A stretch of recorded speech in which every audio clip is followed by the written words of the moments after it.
Hola, bienvenidos y bienvenidas a una nueva edición de Sin Vueltas, el programa de la Izquierda Diario desde Santa Fe. Para empezar, queremos mostrarles una imagen, mírenla bien. Esa es la única canilla de agua potable para 1000 familias en el barrio Com del sudoeste de Rosario. Vamos a escuchar a vecinos y vecinas de los barrios más populares de la ciudad que mientras los gobiernos les dicen que se queden en casa o que se laven las manos, no tienen agua para higienizarse ni para alimentarse. Además, entre tanto ricachón que dice que son el campo, vamos a hablar con el historiador y doctor Oscar Videla sobre el grito de Alcorta, el levantamiento de los chacareros a principios del siglo XX contra los terratenientes más concentrados. Muy interesante lo que nos contó Oscar sobre uno de los hitos del movimiento agrario que sacudió a la provincia de Santa Fe. Y para terminar, analizaremos la realidad política de nuestra provincia, repasando las diferentes peleas que están dando los y las laburantes en la región para preguntarnos qué hacer, cómo debemos responder para evitar que los que paguemos esta crisis seamos los trabajadores. Ahora sí, vamos al primer informe. Vivir sin agua en épocas de pandemia. Están perdiendo. Están perdiendo y ahora está limpio, pero hay momentos donde, Limpio, no, para nada. mira, o sea, se lo llama canilla, se lo puso canilla comunitaria a modo, digamos, de decir, bueno, hicimos algo, pero románticamente, digamos, está bueno, canilla comunitaria, pero no es lo adecuado porque sale ya contaminado de entrada. ¿Y cuánta gente vive acá en la zona y que vienen a buscar el agua de esta forma? Y por lo menos acá, esto todo lo que es el sector es Tacuarita, Ajá. la comunidad tacuarita que también tiene un referente de pueblos indígenas y vivirán alrededor de 1000 familias por lo menos, porque estamos hablando de un radio de casi 200 metros. 1000 familias en 200 metros. Y para allá tenés casi también lo mismo, 170 metros, 180 metros. Ustedes dicen Eso que el sería. agua es un derecho y hace 30 años que ese derecho para ustedes no existe. ¿Cómo viven con eso? Mira, nosotros en realidad, o los diferentes referentes o líderes de la comunidad siempre han reclamado este derecho que nunca fue respondido, digamos. Una de las respuestas fue aquella planta que estamos viendo acá, la planta de osmosis inversa, que está Maradona y Roullón, pero lo que a nosotros nos dicen es que es agua de red mezclada con agua que subterránea, digamos. Esa sería un poco la definición y como que el agua de red se mezcla con el agua de pozo, es así. La realidad es que los vecinos, muchos toman esta agua y otros que tienen la posibilidad de comprar bidones, compran bidones, digamos, de agua buena, digamos, poner así. Imagínate las familias que no tienen esos recursos de poder comprar un bidón de agua, aunque sea para tomar la leche en tiempos de pandemia. Los funcionarios lo que dicen es lo siguiente, los que pasaron siempre decían que esa agua se puede tomar, porque está esa planta, digamos. Pero la gente tiene miedo de tomar esa agua realmente. ¿Hay patologías que lleguen, que estén relacionadas con esta falta de agua? Dentro de los en este caso de los servicios de salud, digamos, existen patologías, digamos, de este tipo, por ejemplo. Por ejemplo, en los niños se encuentra mucho lo que es dolores estomacales, sobre todo, y con los ancianos. Entonces ahí tenemos deshidratación y también tenemos, en muchos casos, digamos, parásitos, que es muy recurrente y muy frecuente esta cuestión de los parásitos en niños acá en el barrio. Entonces creo que, y en tiempos, pero no es en tiempos de pandemia, esto es hace 30 años atrás. Respuesta no tuvimos, esta es la respuesta que hay, Bueno, mirá, esta es la respuesta que hay. Salen de los domicilios para buscar agua, salen de los domicilios. Nosotros reclamamos porque hay, por ejemplo, ancianos que no pueden llevar baldes. Entonces, en el verano se ve mucho deshidratación por parte de los ancianos, que muchos tienen problemas para caminar o andan en silla de ruedas o o tienen problemas en la vista, de por sí ya, al ser ancianos no pueden llevar cosas pesadas, pero nos ayudamos entre nosotros. Bueno, a nivel mundial hay una juventud que se levanta contra el racismo y justamente repudiando a las fuerzas policiales que son las que ejercen la violencia. ¿Ustedes creen que acá su condición de pueblos originarios tiene algo que ver con esa violencia institucional que ejercen? Mira, nosotros creemos que sí, que hay un racismo instalado por parte, digamos, de la policía. De hecho, los jóvenes mismos te lo pueden decir. Te pueden decir que los llaman negros, tobas, indios y así. Esas son palabras textuales que uno escucha. Nadie va a pelear por nosotros si nosotros no peleamos por nosotros. Digo, eso un poco sería el dicho, ¿no? Y los ancianos de nuestro pueblo, de nuestra comunidad, siempre dicen que es necesario que nosotros nos levantemos como jóvenes. Ese es el mandato. A partir de la pandemia comenzamos a investigar un poco sobre cómo atravesaron el quédate en casa, la consigna que lanzó el gobierno, en diferentes barrios de Rosario. Y nos dimos cuenta, por supuesto, que las problemáticas que ya había, sobre todo en la periferia de la ciudad, se profundizaron con la cuarentena. Por ejemplo, la falta de agua potable fue uno de los temas que más hemos identificado en la recorrida que hicimos por los barrios. La mayoría de los vecinos y las vecinas no tiene agua potable en la casa. Esto hace que tengan que ir a buscar alguna cuba que esté cerca o algún tanque, por ejemplo, el caso de Cabin 9, que tiene un tanque de agua que está lejos de su casa en algunos casos, y tienen que ir a buscar todos los días en un horario incómodo también porque es hasta las 7 de la tarde agua a este tanque y llevarse en bidones o en botellas lo que van a utilizar. Todos los días tienen que hacer esto y bueno, con la cuarentena era imposible quedarse en casa si no tenés agua potable para lavarte las manos.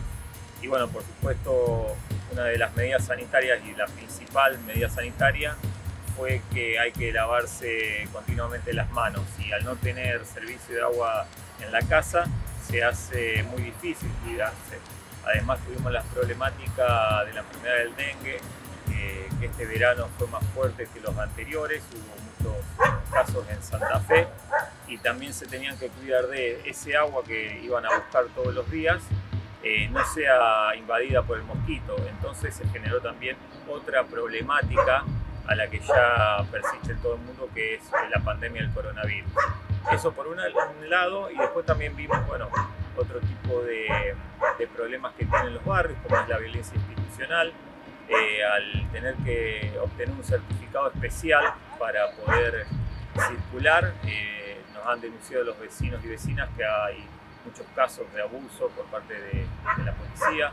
Luego el ministro de Seguridad dio una lista de la cantidad de denuncias, pero bueno, nosotros ya teníamos mucho tiempo antes esos datos, porque los vecinos nos contaban, sobre todo sobre los chicos y las chicas que querían salir a trabajar en los primeros meses, que fueron los más duros, para el que todos los días tiene que salir a laburar para ganarse el pan, que la policía no los deje juntar cartones o salir a vender algo, se les complicaba y muchas veces utilizaba la fuerza policial para que no lo hagan.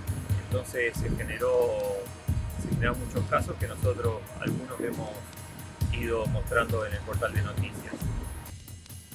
Mira, la realidad es que no tenemos agua hace muchísimos años, que venimos con estos reclamos también hace muchísimos años, y siempre que pasa lo mismo, reclamamos a los medios, cuando salen los medios la noticia, milagrosamente aparece el agua. No tenemos agua a la mañana, a la noche, al mediodía, y viene a la madrugada un poquito, viene sucia primero y después viene con un olor a cloro que es insoportable, pero en el día vos querés ir al baño, no tenés agua para tirar en el baño, te sale un hilito chiquitito en canillas bajas, por lo tanto la gente que tiene canillas altas no tiene agua, tenés que estar llenando un balde durante media hora, 3/4 de hora para poder tirar en el inodoro, o sea, ya es una cosa terrible. Por ejemplo, en mi cuadra, en la esquina, hay un caño en la zanja donde sale agua continuamente y hay que llenar ahí los bidones. No tienen cloacas, ¿no? Tenemos las cloacas, pero ya están todas tapadas y todavía no están habilitadas. ¿Vos vivís también por acá? Sí, acá a 2 cuadras. Esta es mi casa. Esta es el agua que hay servida, agua servida. Y esto es lo que está tapado. Que yo tengo esto en la entrada de casa, hacia un costado en la calle, donde no sé por cuál es el motivo que baja hacia la zanja y la zanja la tengo así. Quiere decir que cuando las zanjas están literalmente tapadas, se rebalsa esto, viene hacia la entrada de mi casa, que yo vivo en un pasillo, me encuentro hasta el tobillo con todo materia fecal. Como no tengo desagote del patio de casa, como de lluvia, me viene el agua de adentro de lluvia y se me junta todo. Entonces, ¿alguna vez tuvieron respuesta de parte de alguna autoridad que les haya...? Nada, en ningún sentido. En ningún servicio hemos tenido respuesta. En ningún servicio. Yo caen 2 gotas de agua en mi casa. Y a mí me desespera. Tengo a mi esposo que tiene problemas de salud, reponiéndose una ACV. Yo también, ahora que ya no estoy bien, será por todo esto que está pasando. Nadie nos da respuesta, vida, nadie. Tengo hijos, tengo nietos, como todas las familias acá, y nadie nos responde. Me he comunicado hasta con el señor intendente y me ha clavado un visto y listo. Necesitamos zanjeo, necesitamos agua como corresponde y que esto se mantenga en condiciones, la boca esta en condiciones. En toda la mayoría de mis vecinos acá. A las 6 de la mañana, a las 5 de la mañana para lavar. ¿A vos te parece? Somos personas grandes. O sea, porque a las 8 de la mañana no hay más agua. No, es un delito. Y aparte llegó la desesperación, porque vos decís, bueno, un día, el otro día. Llega un momento que ya no tenemos agua hoy, mañana. No se sube al baño, no tenés ni para tirar la cadena. ¿Qué haces? La gente que está... Esta es la tercera vez en 10 años que hacemos todo esto. Cada vez que hacemos todo esto, al otro día tenemos agua. Podemos tirar la cadena, pero mientras tanto venimos sufriendo. Desde este mes no pago más el agua, hasta que no tenga yo lo que consumo. Mamá con diarrea, chicos también con diarrea, con vómito. ¿Qué vas a hacer, mamita? ¿Qué vas a hacer? Sí, compren un bidón de agua, pero no es así.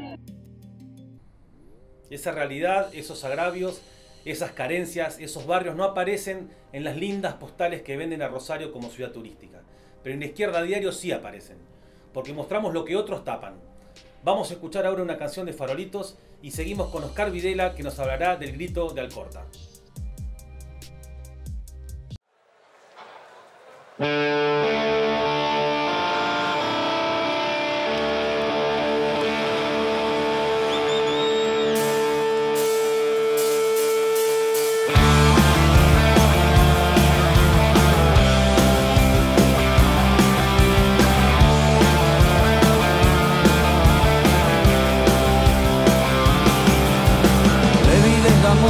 Frente a una verdad tan fuerte defendida en vida, y del camino a Concepción la hormiga asoma un día, pedaleando a contraviento, firme y libertario, destrozaba el tiento, con que amarra el mono a nuestra jungla de cemento.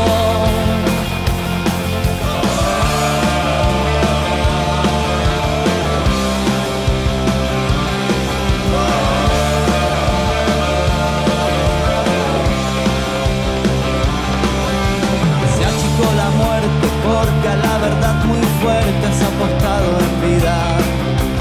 Del Udueña hacia las flores nos legó la hormiga. Somos agua de la zanja osando en un cauce hacia un nuevo río. Al sueño se alcanza con el pecho convencido. Forja, carnaval, revolución de la cebolla, pa' que no haya quien raspee una olla. Siempre al fondo hurga el alambre, cata al hombre con su hambre. El poder que hace de mierda con falopa y ahí te da otro escollo más en el camino hacia tu formación.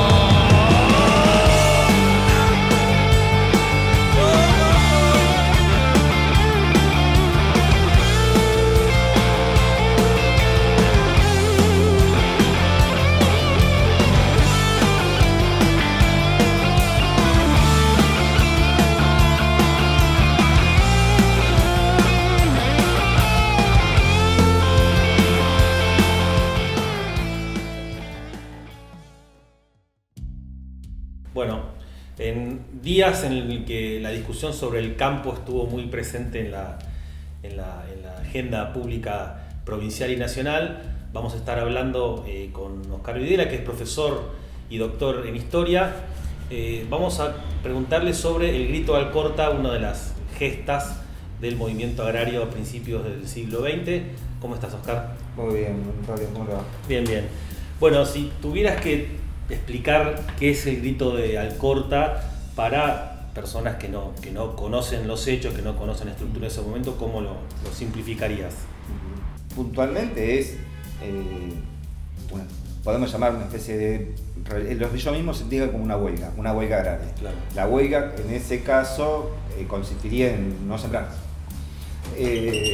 Y claramente la lógica del grito Alcorta y el nombre que adquiere es para entramarlo dentro de una lógica de reivindicaciones populares que aparece en ese contexto. Son gritos, para decirlo de alguna manera. Esta es la idea de mostrarse públicamente en términos de que hay claramente una injusticia detrás. Es decir, hay un bagaje de reivindicaciones que se hacen públicas mediante una serie de prácticas políticas y sociales concretas, claramente que son disruptivas del orden preexistente. En ese sentido, rompen con la normalidad. Puntualmente, en el contexto de época, estamos a días del hecho fundacional, que es la asamblea en Alcorta, que va a dar pie, que va a sancionar la huelga agraria y de hecho que después va a dar pie a uno de los movimientos sociales más significativos de la Argentina contemporánea, eso es sin duda, que va a aglutinar a un sujeto social cambiante, que hoy claramente son distintos, ha pasado más de un siglo en este caso hay cambiante, pero que se autodefine como chacarero, colono también, pero la figura que más se va a centrar es la figura del chacarero. En el contexto de época esto está claramente vinculado a las condiciones de la tenencia de la tierra en el momento, el predominio de la gran propiedad terrateniente y como contraparte el predominio del arrendamiento. ¿Sí? La figura del chacarero en general, si bien no es, hay que complejizarlo un poco más, se ha centrado en la figura del arrendatario. Claro. Puntualmente consiste en uno de los movimientos más significativos porque la protesta agraria en el contexto de expansión del modelo agroexportador, de la Argentina de las vacas y las mieses, no había tenido grandes puntos de conflictividad social hasta precisamente la coyuntura del grito, y inmediatamente después va a aparecer otro sujeto que también es significativo para pensarlo más adelante, que son el bracero, el trabajador rural, que es a la salida de la Segunda Guerra Mundial, un poquito posterior, pero también está vinculado. Es clave a su vez porque pensando en términos de la conformación de las clases sociales en la Argentina, da cuerpo no solamente en términos estructurales, es decir, a ver qué es lo que es en términos de un modelo de desarrollo, sino da cuerpo en términos de una identidad sociopolítica, ideológica y una representación. No se puede nombrar el grito de Alcorta si no mencionamos la existencia de la Federación Agraria Argentina, es decir, como el resultado claro de su movimiento. Y a su vez la magnitud cubre el grueso de lo que llamaríamos la pampa húmeda, que era el motor central del modelo de desarrollo en ese momento. ¿Cuáles eran los agravios de ese movimiento que grita, que se levanta? Muchos de esos agravios son, para decirlo económicos, es decir, respecto de su condición puntualmente de chacareros. El más sentido, más claro, más visible, es puntual, que es el precio del arrendamiento. Claro. Entonces el precio del arrendamiento es claramente el disparador hasta el propio movimiento. El otro punto son las condiciones de los contratos. No existe contrato formal, no hay un papelito que indique ni el término, es decir, cuánto dura el contrato. Es masivamente de palabra. Entonces eso claramente va en perjuicio de aquel que es más débil en esa cadena, es decir, no el propietario de la tierra, sino, en este caso, el arrendatario. Entonces una de las reivindicaciones claramente es contrato escrito y te piden 4 años, 4, 3, que tenga una previsibilidad. Piden más capitalismo, para decirlo de alguna manera, ¿sí? Piden condiciones de acuerdo de mercancía, servicio, etcétera, que estén claramente reguladas. Bueno, recién contabas un poco el contenido social de esa protesta, el grito de Alcorta. ¿Cuál fue la relación que tuvo con el mundo de la política, con los distintos partidos, con los gobiernos, que justamente hay un cambio ahí? ¿Qué visión tenés sobre eso? Primero que también entra en una coyuntura muy, muy particular y que es muy interesante para contextualizar también el movimiento. Se da en coyuntura específica muy interesante, si uno cruza la vieja historiografía de los datos, que a veces funciona, las primeras indicios de que el movimiento va a estar establecido, y los primeros que se empiezan a juntar, empiezan más o menos sobre el fin del año 11 y durante los primeros meses del 12. Claro. En esos mismos meses, es significativo, se sanciona la ley Sáenz Peña, que en realidad son dos, la ley Sáenz Peña y la ley del padrón, que es la que va a terminar adecentando el régimen oligárquico y ampliando el mercado político a partir de ahí. Sí, ya tenemos, es decir, la famosa ley Sáenz Peña es en ese contexto, eso es en enero y febrero, cuando están las mismas reuniones de los chacareros, claro. No importa, ¿sí? Ese mismo contexto, en febrero se dan las primeras elecciones en Santa Fe, en la que si bien no se aplica la ley Sáenz Peña, sí es el espíritu de la ley porque se aplica la reglamentación provincial, y que es la primer provincia donde participa el radicalismo y gana el radicalismo, ¿sí? Febrero, y asumen un poquito pues casi en contexto casi inmediato a la vuelta. Entonces tenemos un gobierno nacional oligárquico reformista, para decirlo de alguna manera, claramente, cuando me refiero para el peso de los dominios de las grandes corporaciones, etc. Tenemos un gobierno nuevo, absolutamente nuevo, que creo que asume en mayo y tiene el quilombo en junio ahí nomás. Es decir, un sistema político que pasa claramente a ser más abierto, más claro, más visible, en este caso, que corresponde más con los procedimientos, con las reglamentaciones, con las normas. Entonces, ahí sí. Y hay un componente importante de intereses políticos que juegan en ese nuevo radicalismo. Las corporaciones locales, las corporaciones empresariales locales, particularmente Bolsa de Comercio y la Sociedad Rural de Rosario, también han pasado por procesos eleccionarios. Y ¿por qué son, digo otra vez, marcado interesante? Porque hay recambios, las figuras son significativas, ¿sí? Por ejemplo, una de las figuras más claras de la Sociedad Rural Argentina es Lisandro de la Torre, claro, que es el líder del PDP, que es el otro partido moderno que compite en Santa Fe, es decir, el que perdió con el radicalismo, ¿sí?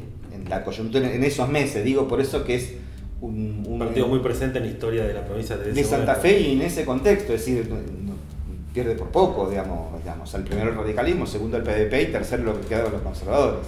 Entonces, la coyuntura sirve para que el conflicto agrario sea un conflicto político desde su propio inicio. ¿Qué quedó y qué no? ¿Qué se rompió de esa tradición del grito de Alcorta entre la Federación Agraria, entre los chacareros, etcétera? ¿Y qué continuidades, qué rupturas ves vos, de ese chacarero de ese momento a lo que es el campo hoy en Santa Fe y en el resto del país? Hay tantas unas como otras. Primero es porque hay una línea claramente Federación Agraria, antes de aparecer en su momento fundacional como ahora, es visiblemente una entidad corporativa gremial que más o menos a lo largo del tiempo ha logrado consumar militancia y capacidad de conflicto. El peso de lo corporativo como estructura de representación de un grupo social es una de las largas continuidades y es una herramienta significativa mirada de dentro. Lo que pasa es que han cambiado claramente los sujetos y han cambiado las condiciones estructurales de esos sujetos también. ¿En qué cambiaron?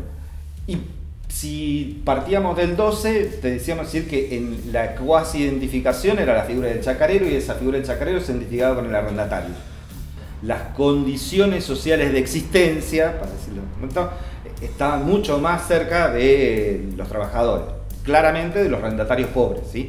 Y aún subiendo para arriba, esto. Entonces ahí hay un elemento significativo que es cultural, también creo que es el otro elemento que hay una ruptura, y claramente la condición. El grueso eran chacareros, la condición de chacarero se identificaba con en general con el arrendatario, aunque hubiera propietarios pobres.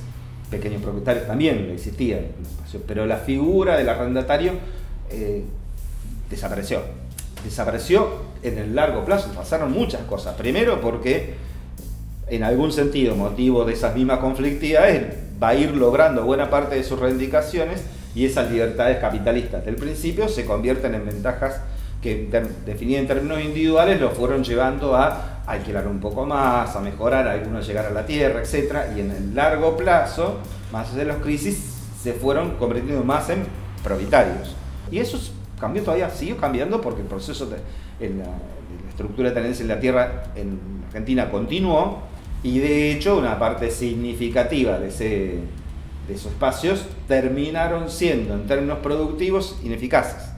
Es decir, las pequeñas propiedades, ahora ya propiedades, estamos hablando ya del siglo XX, dentro del siglo XX, no pueden soportar la escala de la producción de la soja, por ejemplo. Cambiaron las técnicas, los procedimientos, la forma en que como se procesa globalmente las inversiones en el área, porque la tecnología, etc. Pero el proceso sigue siendo, hay grandes oligopolios de control del mercado de cereales a nivel global. Entiendo. Entonces, Vicentín cumple una función hoy, mirado de Argentina, importante, mirado globalmente, menor, pero sí con las estructuras. Y ahí el otro gran cambio. Porque ahí de eso podemos decir algo, todo lo mismo. Que no cambió entre Henry Horman o Dreyfus y Vicentín hoy, sí. Porque la otra, más allá el proceso es la diversificación. Que esos, digamos, Dreyfus, Bunge, podían tener diversas formas dentro de la producción primaria, ¿sí? Controlar el precio de, bueno, también el maíz, el trigo, y se daba la semilla del algodón, etc. Ahora no. Ahora hay un vínculo más fuerte, que ya existente, más fuerte con el mercado financiero y con la inversión en otras áreas de producción. Claro. Está muy bien. Bueno, muy claro, nos llevamos mucha información para entender las transformaciones del campo y de los sujetos que encararon uno de los procesos más importantes del movimiento agrario, que fue el Grito de Alcorta. Así que muchas gracias, Oscar, por haber estado acá con nosotros. Dale, muchísimas gracias. El mundo entero está conmovido por la pandemia del coronavirus, que empeora la ya delicada situación de millones de trabajadores en todo el planeta. Y Argentina no es la excepción. Ante una crisis tan grande como la que atravesamos, los empresarios, apoyados en la derecha de Cambiemos, se juegan a empeorar más aún nuestras condiciones de vida, nuestros salarios, nuestros derechos laborales, nuestra posibilidad directamente de trabajar. Frente a estos empresarios que afilan el lápiz de su voracidad, las medidas del gobierno no apuntan a resolver las problemáticas populares, sino que dejan que estos sectores poderosos y concentrados avancen. Para ser gráficos, el pasado 9 de julio, Alberto sentó en su mesa a lo más destacado de las cúpulas patronales del país, lo que llegó a valerle críticas incluso desde su propio espacio.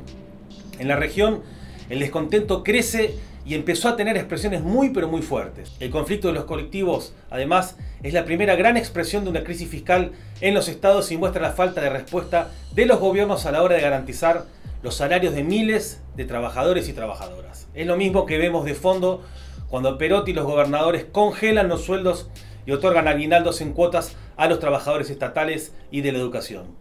¿Recuerdan que el gobierno había anunciado un impuesto a las grandes fortunas para que la crisis no afecte a los laburantes? ¿Dónde fue a parar ese proyecto? El tema Vicentín también abrió la puerta a un debate mucho más profundo de lo que pretendía el gobierno. Las riquezas que generan los trabajadores del campo y de las grandes aceiteras se la llevan empresarios a través de los puertos haciendo negocios y curros.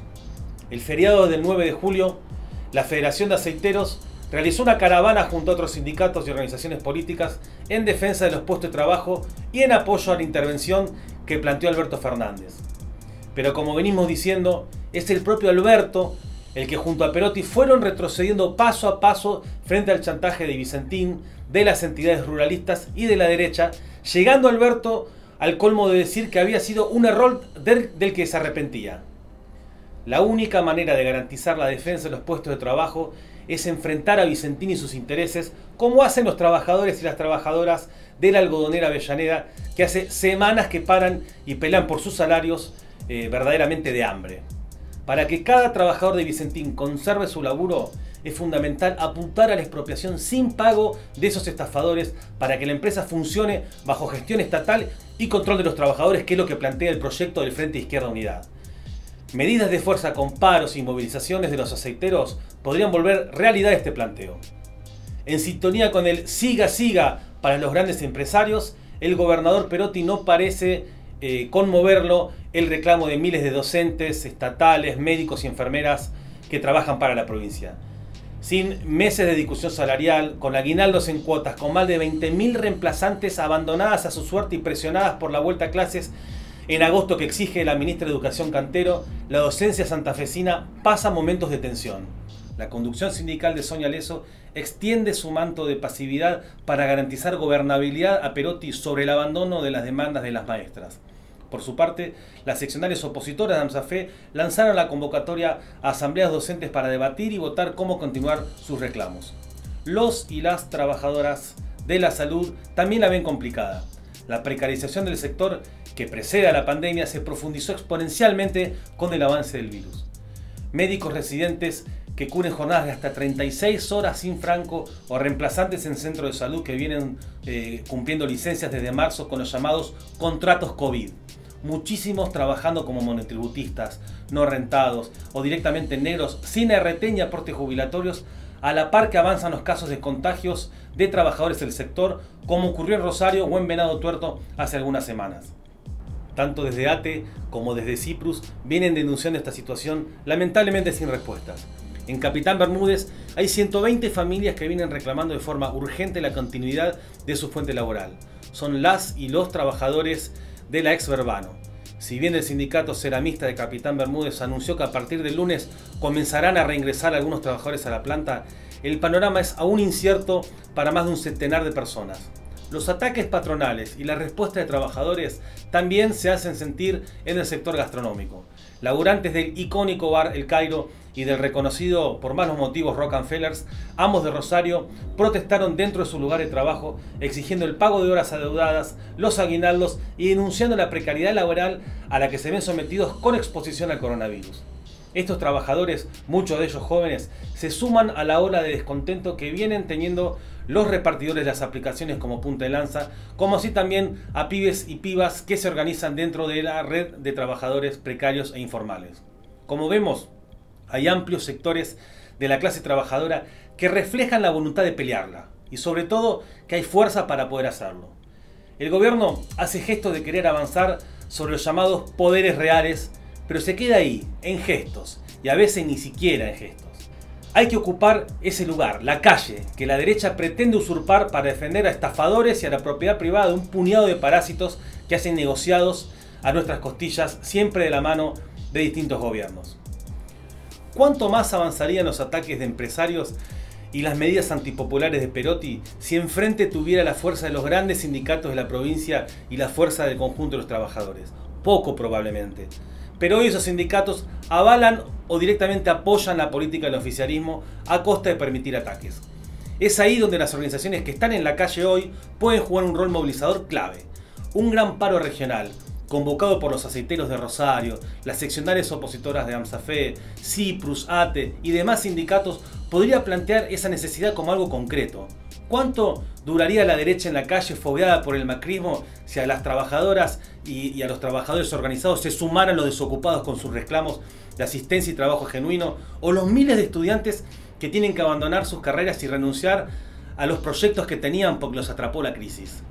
Desde el PTS, como parte del Frente Izquierda Unidad, creemos que esos sindicatos tienen la fuerza para convocar al paro e impulsar la unidad con otros sectores que no están dispuestos a pagar la crisis, como son los choferes. El sindicato aceitero ocupa un lugar estratégico en la economía nacional. Sus trabajadores generan 2 de cada 3 dólares que entran al país.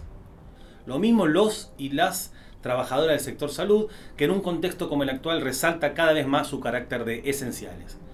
O los miles y las miles de docentes que sostienen la educación pública en todo Santa Fe.